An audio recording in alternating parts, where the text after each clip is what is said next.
Fala galera tricolor, se inscreve no canal, deixa seu joinha para ajudar na divulgação do canal. Valeu, tamo junto. A pergunta. Boa noite, Diniz, tudo bem? Diniz, algo que vem se tornando aparente nesse time do São Paulo é uma certa dificuldade de você tirar alguém do banco para mudar a partida.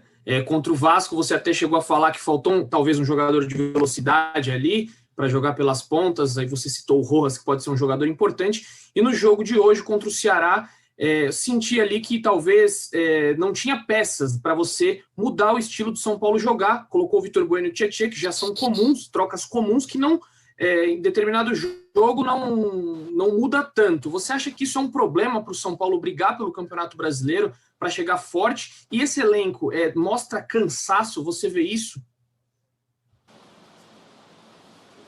Essa pergunta, boa noite, essa pergunta só tem sentido se a gente tivesse vencido o jogo por 2-1 e ela fosse repetida. O resultado do jogo às vezes muda muitas questões das perguntas, os questionamentos em relação ao que foi o jogo.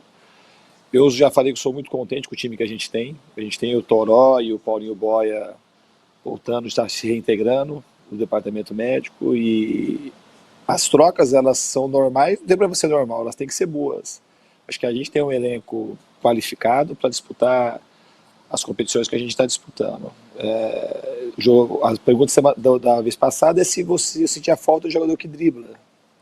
E jogador que dribla em qualquer time ele pode fazer diferença. Mas não é porque a gente não tem jogador que dribla que o time deixa de ser competitivo. E eu repito, quanto ao cansaço, não achei que o time tivesse cansado em momento algum, muito pelo contrário. É difícil jogar aqui, eles costumam deixar a grama mais alta, o campo mais seco, mais úmido, mais quente, e a gente tentou vencer o jogo do começo até o final do jogo. Então eu não vejo motivo para questionar se o time está cansado. Muito pelo contrário. Semana passada a gente ganhou de 3-0 do Flamengo, a gente fez um jogo um pouco abaixo contra o Vasco, e hoje aqui o time correu do início ao fim do jogo. Priscila Senhorães, Esporte Interativo. Diniz, boa noite. A gente viu, o Eduardo até falou agora sobre o Rojas estar no banco hoje, né, depois de 2 anos fora do campo. Eu queria que você falasse um pouquinho sobre esse jogador, sobre como você vê, né, essa evolução da recuperação dele, e se você tem, talvez, digamos, uma previsão, assim, para contar com ele num jogo, enfim, se ainda nessa temporada, se puder falar um pouquinho sobre esse atleta. É um jogador que a gente sabe da qualidade, teve grandes momentos no São Paulo, mas como você disse, são 2 cirurgias no joelho, 2 cirurgias e 2 anos afastado. A gente tem que ter cautela, tem que ter muita calma e não ficar colocando muita expectativa em relação ao Rojas. Ele tem que ter tempo para ele recuperar a melhor condição, ganhar confiança para poder voltar a jogar como ele jogava antes. Diego Bertozzi, Fox. Diniz, boa noite aos colegas também presentes. Eu queria que você falasse não sobre a polêmica em si com a arbitragem, que aconteceu num lance muito raro, né, no futebol brasileiro, de já ter recomeçado o jogo após uma decisão e depois rever a revisão.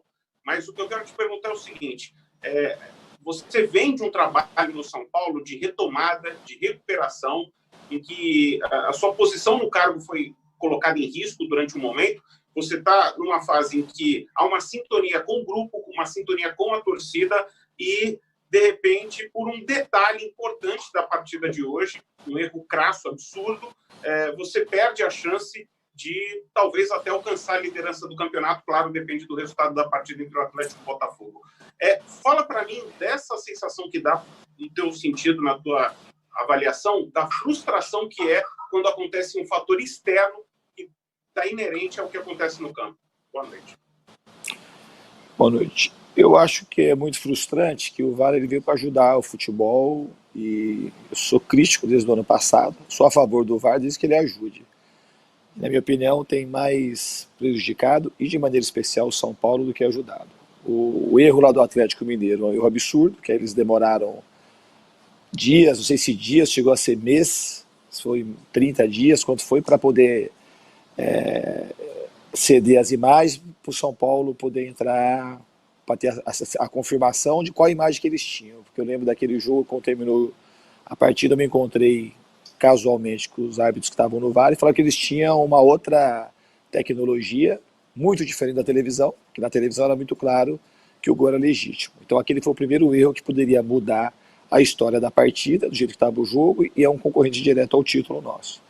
E hoje, mais uma vez, aconteceu um erro que não é um erro de interpretação. O erro do Atlético não tem nada de interpretativo e esse também não tem nada de interpretativo. O que é interpretativo é se foi gol ou não. Tem gente que vai achar que foi gol, tem gente que vai achar que não foi gol. Ponto. Agora, o erro do juiz retomar a partida e depois recorrer ao VAR, isso é um erro que está na regra, que não podia ter cometido de maneira alguma, tanto esse quanto do Atlético Mineiro. Fora outros muitos erros que tiveram contra o São Paulo, que poderiam ter sido corrigidos com o VAR. Jogou contra o Fortaleza, o primeiro gol tinha impedimento. Quando a gente jogou aqui, que venceu a partida 3-2. Na Copa do Brasil, o juiz deu uma falta totalmente inexistente na origem do gol do Fortaleza, no terceiro gol, que foi dia do empate, do segundo gol, o empate que a gente acabou passando pelos pênaltis. Então, assim, de maneira particular, o VAR não está fazendo bem, tira às vezes a autoridade do árbitro. E outra coisa, o árbitro tinha que ter ido lá ver, para ver se anulava o gol ou não, porque era um lance interpretativo, não era um gol para o cara, porque não era questão de estar impedido ou não, era saber se tinha virado uma nova jogada ou não no desvio que originou o gol do Pablo.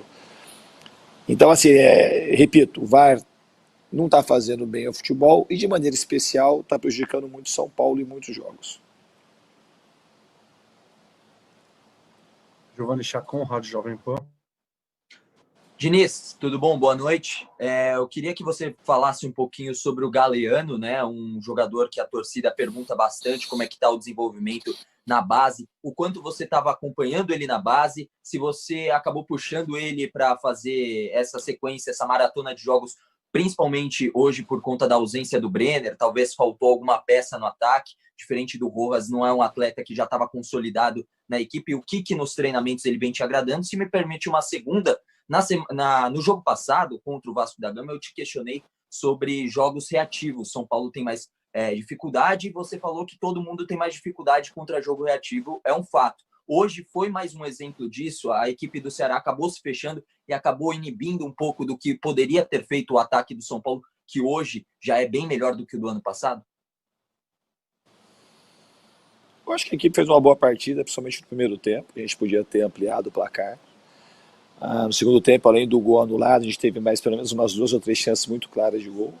E eu acho que a equipe hoje produziu bem melhor contra o Vasco. Acho que as partidas não têm muita relação. Acho que hoje a gente fez um jogo para ganhar a partida e contra o Vasco, principalmente no primeiro tempo, a gente jogou abaixo. Hoje não dá para falar a mesma coisa. A gente podia ter aproveitado melhor, ser mais intenso e continuar o primeiro tempo a fim de ampliar o marcador, que eu acho que esse foi o nosso principal erro. A gente baixou um pouco as linhas de marcação, sem ter pressão na bola, e o Ceará conseguiu crescer um pouco no jogo.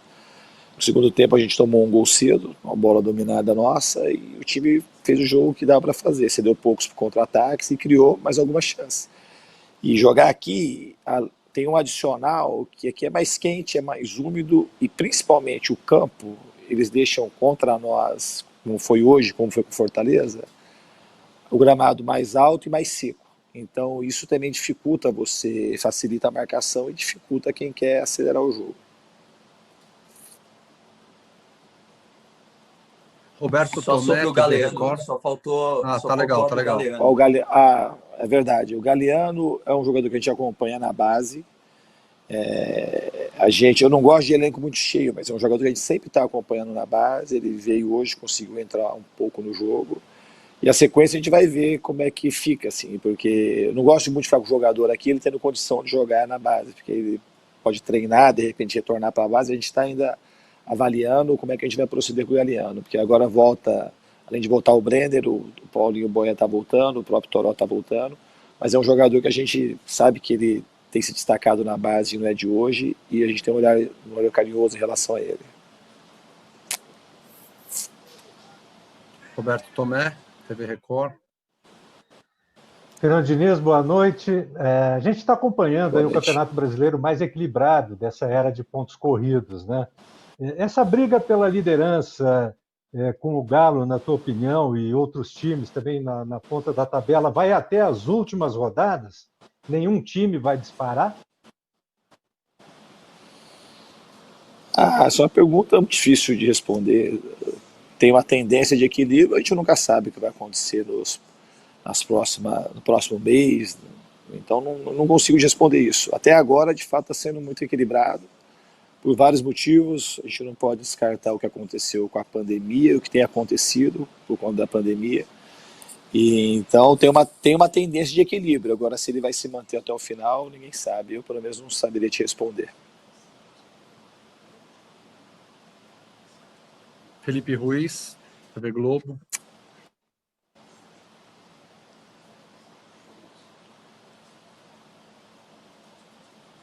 Não estou te ouvindo, Felipe.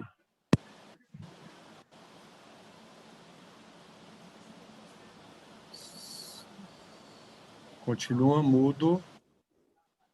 Posso passar para o próximo repórter? Não. Vamos lá. Marcelo Baceggio, TV Gazeta. Boa noite, Fernando Diniz. Minha pergunta é em relação ao Bruno Alves, né, que foi cortado da viagem. Ele testou negativo, mas teve contato com um familiar que contraiu o coronavírus. Ele passou por um novo exame hoje, o resultado sai amanhã. Eu queria te perguntar se você conta com o Bruno Alves para a partida contra o Bahia no sábado, caso ele teste negativo, obviamente, ou você vai preferir poupá-lo para os próximos jogos, deixá-lo aqui na capital paulista. Obrigado. A gente vai fazer aquilo que o departamento médico orientar, porque a gente só está tendo sucesso nos casos de Covid por conta do excelente trabalho que está sendo desenvolvido pelo nosso departamento médico, de maneira especial o Dr. Sanches, que é quem está pilotando isso, trabalhando incessantemente, dia e noite, para que a gente consiga provavelmente ser o time com menos casos de Covid no Brasil até agora. Então a gente vai ver com o doutor o que ele acha melhor, para se vale a pena trazer o Bruno nessas condições ou não. Esperar ser o resultado do exame, se precisa uma janela maior para não colocar ninguém em risco, mas amanhã ou depois de amanhã, certeza disso. Natália Ferrão, Rádio Nova FM. Boa noite, Diniz. Boa noite a todos. Diniz, eu queria que você falasse um pouco, você falou do Galeano. Há uma expectativa muito grande em relação a tudo que ele está fazendo na base. Como trabalhar essa expectativa, tanto na parte psicológica do jogador, eu sei que você trabalha muito isso com jogadores, também a expectativa de lançar logo, a torcida ficar nessa ansiedade. Eu acho que a gente tem que ter calma com tudo. Assim, os jogadores da base que estão comigo, quase todos eles, ninguém foi lançado assim de imediato. Quando eu cheguei, o Antônio já estava jogando, só estava no banco já algumas partidas, eu recoloquei no time e comigo ele teve uma sintonia muito forte e acabou se destacando muito e foi vendido. Depois o Igor Gomes, depois de um tempo, e os outros, assim, a gente precisou um pouco mais de tempo, uma adaptação com a equipe profissional, e o futebol, o que se joga na base e o que se joga no profissional são mundos completamente distintos. Por isso que tem muito jogador que se destaca bastante na base e chega no profissional não consegue fazer aquilo que ele conseguia fazer na base. A gente tem que ter calma, tem que ter cuidado.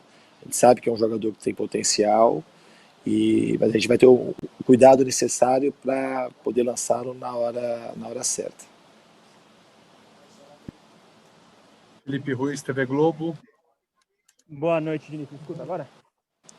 Me escuta, Diniz? Escuto. Eu te escuto. Boa. Queria que você comentasse um pouquinho sobre o Diego. Tive o destino que o gol do São Paulo hoje fosse do Diego Costa. É um jogador que teve uma falha contra o Fortaleza, deu alguma pequena oscilada. Se você teve uma conversa especial com ele, a gente lembra do vídeo, você comentando com o Sara, que rede social não entrava em campo. Você se preocupa muito, muito com os garotos. Você teve alguma conversa com o Diego? Hoje ele fez um jogo seguro, muito firme. E sobre a morte do Diego Maradona hoje, como você recebeu a notícia e se você é alguém especial para você em termos de futebol e tudo mais. Obrigado. Muito obrigado. O Diego, eu tenho muitas conversas com ele, são quase que, se não forem diárias, pelo menos semanais elas são. Um jogador que eu tenho muita entrada, a gente tem uma conexão muito forte, e eu fiquei também muito feliz que ele, além do gol, ele fez uma ótima partida no nível que ele consegue fazer. Então foi um grande dia para o Diego. Quanto ao Maradona, é um dia para mim muito triste. foi o jogador mais marcante da minha história com o futebol. Maradona era o cara que, quando eu era criança, queria ser. Foi o melhor jogador que eu vi jogar. E é uma inspiração. Eu sempre falo que a minha grande inspiração para jogar futebol são os grandes jogadores que eu vi jogar. Entre eles o Zico, o Romário, e o Maradona foi a maior inspiração de todas. E eu tento retribuir com o meu trabalho, de alguma forma, essa inspiração que eu tive com esses grandes jogadores, dos quais o Maradona foi o maior expoente. Foi um mágico, um gênio, um ser corajoso, autêntico e muito amado, não só na Argentina, como no mundo todo. É um dia muito triste para o futebol, vai ficar um vazio muito grande, porque esse jogador ele inspirou muita gente. Todo mundo tem um lado ruim e um lado bom, mas falar do lado bom do Maradona, eu acho que é o que a gente tem que fazer nesse momento. Ele inspirou muita gente no futebol. Foi um jogador encantador e deixou esse esporte muito mais bonito. Ele seria muito mais triste se o Maradona não tivesse existido para nos alegrar. Então, que ele seja abraçado por Deus, onde quer que ele esteja, um consolo aos familiares, e que a gente consiga, o futebol consiga se inspirar cada vez mais na genialidade desse grande craque que nos deixou hoje. Muito obrigado, Diniz. Boa noite a todos. Obrigado a todos. Vou fechar a entrevista coletiva.